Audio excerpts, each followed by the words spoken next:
मी अतिशय गौड एजी मीडियामध्ये तुमचं स्वागत आहे.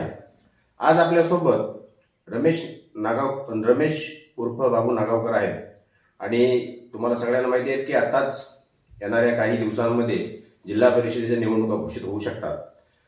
मागच्या वेळेला सुद्धा आपण बाबू नागावकर यांची एक मुलाखत घेतलेली होती आणि त्यावेळेला त्यांनी त्यांची झेडपी निवडणूक लढवण्याची इच्छा बघून दाखवलेली होती.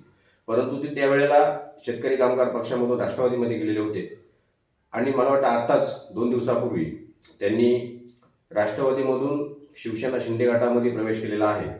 आणि हे जे काही कुर्लई जिल्हा परिषद मतदारसंघ आहे इथे ओपन महिला आरक्षण पडलेलं आहे आणि ज्यावेळी ते पक्षप्रवेश केला त्यावेळेला शिंदे गटाचे आमदार महेंद्र दळवी यांनी बाबू नागावकर यांच्या घरी शिवसेनेकडून अधिकृत उमेदवारी देण्याचं जाहीर केलेलं आहे. तर नागावकर साहेब, तुम्ही पहिले शकापमध्ये होतात, नंतर राष्ट्रवादीमध्ये गेलात, आता शिंदे गटामध्ये जाऊन तुम्हाला तिकीट मिळालेलं आहे. तर ह्याच्याबद्दल काय सांगा? नमस्कार.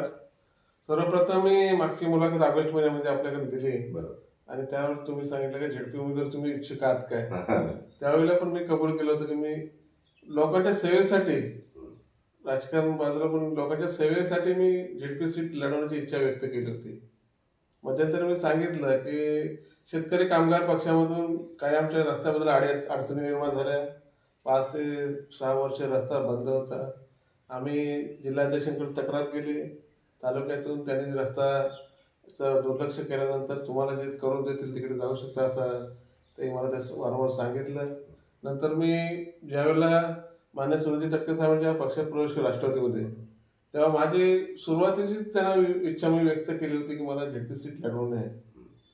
हे होत असताना आता झेडपी सीट निवडणुका तात्काळच जाऊन आचारसंहिता कधी सुद्धा लागू शकतो.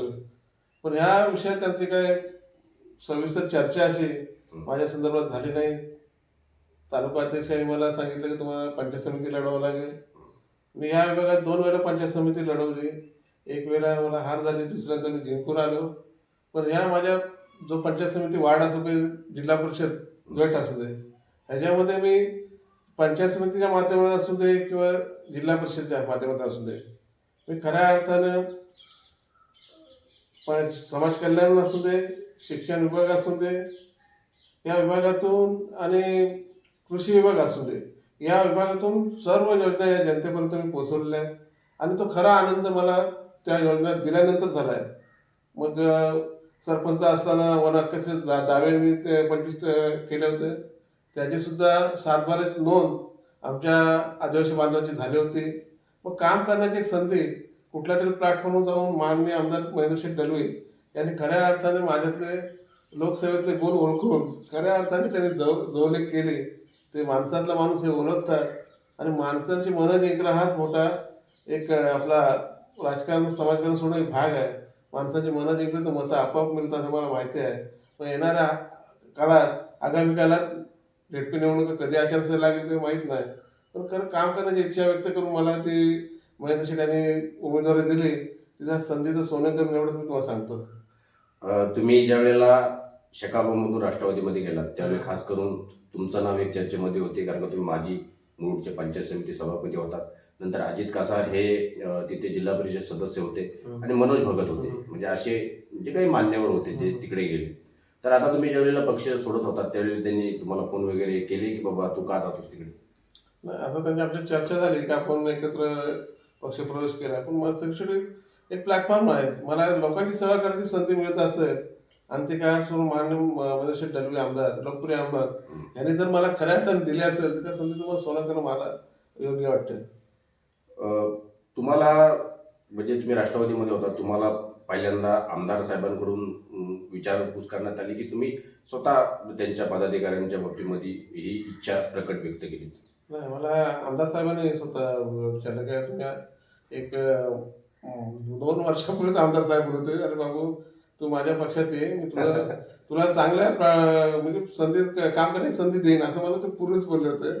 पण नंतर त्यात काय थोडं काळ झाला. आता थोडं महिन्यापूर्वी ते मला सांगितलं खरोखर तू काम करणारा माणूस आहेस आणि लोकांमधला आहेस, तू काम करायची तुला संधी देतो, तू ये. मग पण शेवटी शिवसेना त्यांनी मला हे केलं, म्हणजे डायरेक्ट सांगितलं की तुला झेडपी सीट देतो, माझ्याच पत्नी आहे. तर त्या विभागात काम करण्याची तुला ह्या संधी असल्यामुळं आणि मी खऱ्या अर्थाने पक्षात प्रवेश केला आहे. आताच तुम्ही जर काय ह्या सगळ्या बाजू क्लिअर केल्यात, परंतु जर तुम्ही बघितलं तर तुमच्या समोर ह्या कोरोली गटामध्ये महाविकास आघाडी झाली तर प्रशांत मिसाळ असतील हा. आणि महेश मोहिते हा. यांच्या पत्नी, जवळजवळ महेश मोहिते हे कित्येक वर्षापासून त्या कुर्ला जिल्हा परिषद गटामध्ये काम करायचं तुम्हाला चांगल्या पद्धतीने माहिती आहे. तर हे जे दोन मातब्बर चेहरे आहेत आणि तुम्ही शिवसेना शिंदे गटाकडून, कारण की जवळजवळ तिरंगी लढत होणार आहे हे आता निश्चित झालेलं आहे. तर हे यांचं तुम्हाला कशा पद्धतीने आव्हान असेल?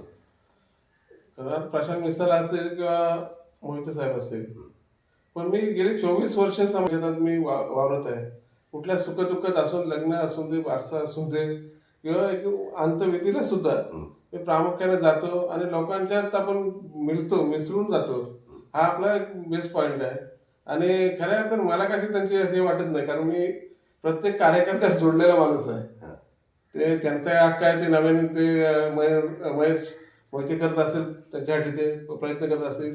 प्रशांत मिसाळ सुद्धा प्रयत्न आता करतील. त्यांनी एकदा त्यांना संधी दिली, लोकांनी निवडून दिलाय त्यांना निवडणुकीचा फायदा होत असेल त्याने ते करावं. आम्ही जे कामं केलं त्याच्यावर आम्ही मतं मागू, हेच मला सांगायचं आहे. तर खऱ्या अर्थाने आपल्यासोबत बाबू नागावकर होते. कोणीही आपले विरोधक असले तरी आपल्याला फरक नाही पडत. आम्ही सर्व सामाजिकदृष्ट्या एवढ्या वर्षी मी काम करत आलेलो आहे आणि त्यांना त्यांचा जिंकण्याचा विश्वास आहे. मित्रांनो, आता झडपी निवडणुका कधी लागतात आणि आचारसंहितेचं बिगुल कधी वाजते याची आपल्याला तुर्तास वाट पाहावी लागेल. आमदारांनी एक सर्वसामान्य नेता म्हणून माझ्याकडे बघितलं, काम करणारा, ग्राउंड स्तरावर काम करणारा माणूस आहे.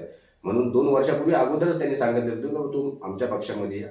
परंतु आज 2 वर्षानंतर का होईना आमदारांच्या त्यांच्याला यश आलं आणि ते शिंदे गटामध्ये प्रवेश करून त्यांच्या घरी आमदारांनी त्यांना तिकीट दिलेलं आहे आणि त्यांना जिंकण्याचा पूर्णपणे निर्धार आहे. तुर्तास इथेच थांबतो. धन्यवाद. जय महाराष्ट्र.